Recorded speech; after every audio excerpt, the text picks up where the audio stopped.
We Nigerian Christians, we need to move from Judaism to Christianity. Christianity is not what we are practicing in Nigeria. We are practicing Judaism. We are still under the law. We are not free yet. That is why your pastors are preaching enemy. Enemy, enemy, enemy, enemy, enemy. All the time. Listen, when they preach enemy to you, they create fear into your life. You begin to look at yourself like, oh, enemies are following me. Every church we go to, they destroy enemy for 1 hour. We worship for 20 minutes. We only call Jesus only 10 times in church, and we call enemy 500 times in church. We elevate the devil. We are helping the devil to assume his position, because the devil said, I will exalt my throne above that of God, and I will be like the Almighty. He couldn't do it. They beat him up. They slapped him red and blue, and then they casted him down here. And we are the ones now that are now helping the devil to exalt its throne, because on Sunday morning, we lift up the enemy above God. We lift up the enemy above God. The Bible says, I have not given you the spirit of fear, but of power, of love, and sound mind. We are not supposed to be bothered about the enemy. Let the enemy be there. Let them continue to fire arrows at us. We are going to be protected. The Bible says, even though I walk through the valley and the shadow of death, I will fear no evil, for thou art with me, thy rod and thy staff. I am going to intentionally go into the corridor of the enemy. They can't do me no harm. That was why the Bible says, and God said unto the devil, have you seen my servant Job? He said, yes, I've seen him. He said, but I couldn't touch him. He said, why not? He said, because you have made a covering around him. Every Christian will have a cover. That's why the Bible says, thousands will fall on your side, 10,000 on your right side. He said, but they will not come near you. It is with your eyes. It means that you're going to walk through a battle. Enemy will be firing arrows, but you are protected. Nothing is going to come upon you. The Bible says the name of the Lord is a strong tower. The righteous run into it and they are saved. When you are saved, are you supposed to be afraid? No, you are not supposed to be afraid. So when they preach enemy, they create fear into you to take your money. When they create fear in you, you release your money because you don't want to die. But we are not supposed to preach the enemy, because the enemy is not the gospel. The Bible says, go ye therefore and preach the gospel. There is only one person that is the gospel, and that is Jesus. We are supposed to be preaching Christ, not the enemy. When we preach Christ, people become saved. They become free. They won't have the spirit of fear in them, because Christ will come to set people free. That's the message of the gospel, not the enemy. We elevate the enemy in our churches. All the praise and worship songs, they are battle songs. We get emotional with God. Oh, this particular battle. Let me tell you something. You need the battle to be an overcomer. Anyone they say is a conqueror must fight. Anyone they say is an overcomer must fight. Anyone they say, oh, it's a breakthrough, must fight. And the fighting is not your own fight.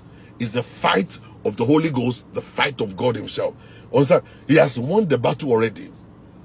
All you need to just do is to wait for the time of your testimony and just keep on looking at it. The Bible baffled me when God said to Jehoshaphat, he said, you are going to war. He said, yes, I'm going to war. He said, I'm going to go and get all the instruments of battle. He said, no. Don't go and get those ones. Those ones are going to ruin you. He said, so what am I supposed to get? He said, Jehoshaphat, I'm about to teach you how to fight. Jehoshaphat, he looked at God and said, what are you talking about? He said, I'm about to teach you how to fight. You don't know how to fight, but I will teach you how to fight today. So the Bible records that he said unto Jehoshaphat, he said, when you are going to battle, go and buy tambourine, buy drum set, buy guitar, buy the bass, buy the drums, buy the gong, and then organize the musicians. He said, what are we supposed to do? He said, when you get to war, begin to sing. My God, I was dazed when I read it. And the Bible says, and as they began to sing, God himself came down. You can't defeat your enemy by yourself. God is the one that will defeat enemy for you. That's why the Bible says, he said, I prepared a table before you right in the presence of your enemy. They can't do you nothing. They cannot harm you. They cannot touch you because of my rod and my staff. The Bible says, as they began to sing, God himself came down and defeated the enemy of Jehoshaphat, all just by singing. The Bible says, if I believed it, I will draw men unto me. Why are we running away from the devil? Why are we afraid of the devil? Why are we allowing the devil to win our battle? Why are we concerned about the devil? The devil is supposed to be pushed to the side. Why we are worshiping God? When you're worshiping the King of Kings, when you're worshiping the Lord of Lords, your enemy will die on the sideline. You don't understand. Nobody's going to kill them. The Spirit of God will be killing them. The ones that are supposed to repent will start repenting. They will start repenting. The ones that are supposed to die will die. It is not by your hand. He is the one that will judge every man. The Bible says, I am coming quickly, and my rewards are with me, to give unto everyone according to their works. Whatever they have done to you, they didn't do it to you, they have done it to God. God is their enemy. God is the one that they are fighting against. When God will come down, God will defeat your enemies on your behalf. You don't have to even fight at all. I'm telling you, all you need to do is just concentrate in serving God. That's why they call it worship service. Sunday morning is not the time to kill enemy. Sunday morning is not the time to exhort the enemy. Sunday morning is time for us to roll on the ground and say, we are grateful, oh Lord. That's the time we're supposed to sing the worship of God. That's the time we're supposed to reference God and lift him up. When we lift him up, the guy inhabits the presence of his people. He will defeat your enemies on your behalf. Your enemy cannot survive in the place of worship. The enemy cannot survive in the place of worship, a place of sacrifice unto your God. People don't sacrifice anymore. We don't worship anymore. All we do is my father, my father. Every enemy disturbing my life, die by fire. Every enemy against my children, die by fire. That's all we do. And that's not paying us. That has not changed our country, Nigeria. Even though we have the biggest auditoriums in Nigeria, we have the 50,000 seater, 100,000 seater, 250,000 seater, yet our country is still not the country. Our religion is still not saving us. Our children are on the field, using Yahoo, doing Yahoo. All of our pastors are on the street, sleeping with women all around the place. All of our women are all over the place doing aristo everywhere. The Christianity has not paid us. The prayer has not been answered over our life yet. And we are still religious. We are building more churches. More pastors are emerging every day. The churches in Nigeria has turned to business. All to collect money. They cajole people. They fool people. They sleep with our women. They sleep with our children. They kill the destiny of our sons. But yet, that's the same place we go. We refuse to read our Bible. We are loyal to men, but we are not loyal to God. So many of you, you are loyal to men. You are not loyal to God. When you see your pastor, you roll on the ground. But when God is saying something, you don't listen. You don't hear God, you don't listen to God, but you listen to pastors. Shame on you. It is time for you to go back to the place of prayer and tell the Lord, say, Father, start talking to me. Show me your ways. Educate me, oh God. Teach me from your word. Teach me from your word. Teach me from your word. Armed robbers are increasing every day in Nigeria. Graduates are not getting jobs, and we are building auditoriums. What is the essence of auditoriums we are building, and when the nation is not changing? We are the poorest country in the world, Nigerians. With all the brilliancy, with all the brain that we have, we are the most educated and the poorest country in the whole wide world. But we have the biggest auditorium in Nigeria. We have the highest number of Christians in Nigeria. We pray like as if to say we are going to die. If to say prayer will make a nation great, Nigeria is supposed to be the greatest nation in the whole wide world. If prayer will make somebody rich, Nigeria is supposed to be the richest in the whole wide world. CSC people are supposed to be the richest church in all over the world. Mountain of Fire supposed to be the richest church all over the world. They're supposed to take over territories. If prayer alone will do it, it's not just by praying. And that's the country where we are. And the nation of Nigeria is full of churches. But the churches are not influencing, affecting the country. Armed robbers and kidnappers are increasing. And the kidnappers are bringing tithe to church. The kidnappers are coming to pastor for prayer. Pastors are going to Babalawo to do juju. And they're burying human beings underneath the pulpit of their churches. They are using rings to touch the people's head. They are giving people only communion that will make them crazy. Just to take their money. The love of money has taken over. We blame the government, but we don't blame ourselves. It is not just Buhari alone. We are all guilty. Every one of us are guilty. The pastors are guilty. The church members are guilty. The imams are guilty. The Muslims are guilty. The pagans are guilty. Every one of us, we are all guilty. It's not just Buhari alone. Everyone. We all play pranks. We play pranks. Yahoo boys are scamming people live right and center. All the girls in Lagos have turned to prostitutes. Oh God Almighty. In a country where we have the largest congregation of Christians. A country where we pray like a no man's business. That we find out that God is not even moving in our situation. Our church choir, they are all aristos. The church members are sleeping together. Pastors are validating all the choir members. A man went and dug a well. He went and dug a swimming pool in Lagos and called it the water of Bethsaida. Who does that?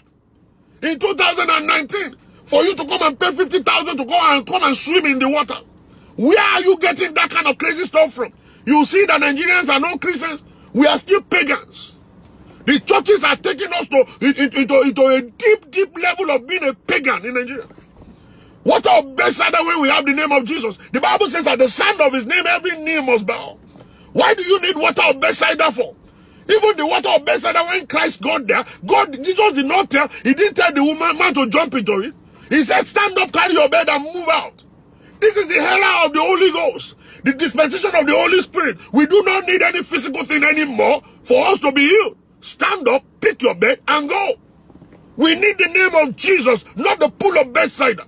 The pool of Bethsaida is in the Old Testament. It's actually before Christ came to set up the church. He did. After the church has been set up, everything is all about the word declaration. Declaration. In the name of Jesus. In the name of Jesus. The Bible says, and God said, from today, stop calling my name. They said, why, sir? He said, because that man died for you. Because of his death and resurrection, I have therefore elevated my word above my name, that at the sound of the name of Jesus, every knee must bow. All creatures on earth, in heaven and on earth, they must bow to his name. But we don't do that anymore. We look for, one water to go and swim in, go and do river bath, go and do jump 3 times, go and do this one. And we are ritualists. We are ritualists. We are ritualists. We are pagans. We are not Christians. You see the pastor, you will know when you see them the way they walk around like magicians. Like magicians. Just imagine Nigerians without brain. If a man went and used a fake woman with the miracle of the hand, I've forgotten the name of the woman. The woman was used by over 7 pastors. They did like this, and the hand came down. And and you see all the stuff on social media that all these things is scam and fake. And you are still in the same church. I baffled. That's when I know that stuff is not to do last. That's when I know that these people are being tied down. PhD holders, degree holders, pharmacists and doctors in the same church, but they are educated, but they have no brain. No brain to even think and say, this is fake miracle my pastor just did, and this guy is fake. I will never come to this church anymore. And then you walk out of there. No, the second Sunday, the congregation multiplied. The congregation multiplied. That is the same country that we are. And we say we are serving God. Which God are we serving? We are ridiculing the name of Jesus. We are messing the name of Jesus up. That's exactly what we're doing. We are messing Christ. We are messing his name up. That's exactly what we're doing. We're doing all of this stupid stuff. All this stupid stuff, and we think God is going to move. God can't move there. We are only religious people. We are non-Christians in Nigeria.